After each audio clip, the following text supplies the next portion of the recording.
राम राम नमस्कार. शोभा काळे यूट्यूब चॅनलवर आपलं सगळ्यांचं मनपूर्वक स्वागत करते. मैत्रिणींनो, कशा आहेत? चांगल्या आहेत ना? चांगलं राहायला पाहिजे. चला, आज आपलं काय आहे रेसिपी ती दाखवणार आहे मी तुम्हाला. इथे मी नागली घेतली आहे. आपल्याला कसं नागलीची भाकर किंवा खळ वगैरे खायसाठी आता इथे मी नागली घेतलेली, अर्धा किलो नागली आहे.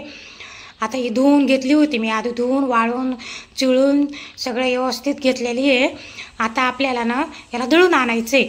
मैत्रिणींनो, आता उन्हाळा चालू झाला आहे. उन्हाळ्यामध्ये थंडगार ठेवणारं, शरीराला मजबूत ठेवणारं, स्वस्थ ठेवणारं तर ती नागली आहे.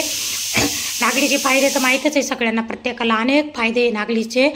आणि आता आपल्याला दळून आणायची आहे. आणि ज्यालाही नागलीची भाकर जमत नसेल ना मैत्रिणींनो, तर त्यांनी काय करायचं, खळ करून घ्यायची अशी, जशी मी आज केली आहे तशी.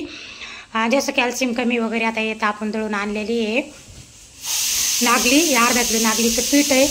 अर्धा किलो आणली तरी चालती. आता इकडं कढई ठेवली आहे मी.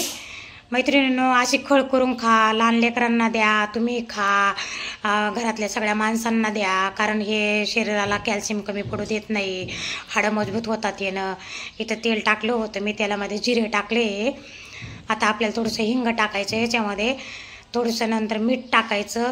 मैत्रिणीनं इतकी खळ छान होती, मिरची पावडर टाकली. आता तुम्हाला काय सांगू, अशी खळ करून खा. भाकरी ज्याला बी नाही जमल्या ना, सरासरी तर नागलीच्या भाकरी नाहीच जमत, त्याला उन्हवणी करून घ्यावं लागतं, मग भाकरी करावं लागतात. तर तुम्ही ना अशी खळ करून खाल्ली तरी चालते. आपल्या घरातल्या माणसांना द्या, तुम्ही, आपण स्वतः खा. आपण शरीराचं स्वस्थ ठेवायचं, शरीर मजबूत ठेवायचं, ते पण जपलं पाहिजे सगळं. आता इथं बघा आपण खळ केली आहे आणि ती लोखंडाच्या कढईत केली आहे, तर अजूनच ती काळी झाली. पण काही हरकत नाही, काळी झाली त्याच्याकडे लक्ष नाही द्यायचं. आपल्याला आपल्या शरीराला काय चांगलं ठेवतं, काय मजबूत ठेवतं ते बघायचं आहे आपल्याला. आरोग्यासाठी काय चांगलं आहे आपल्याला.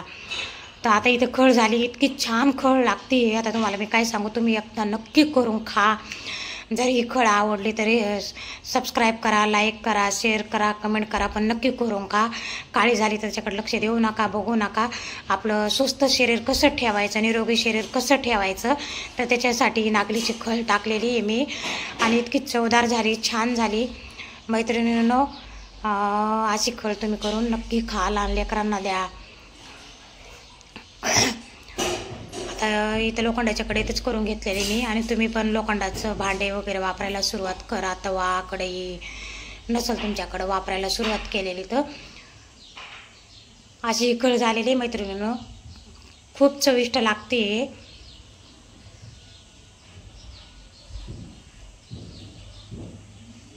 उन्हाळ्याचं कसं आता थोडंसं ना वेगळं शरीर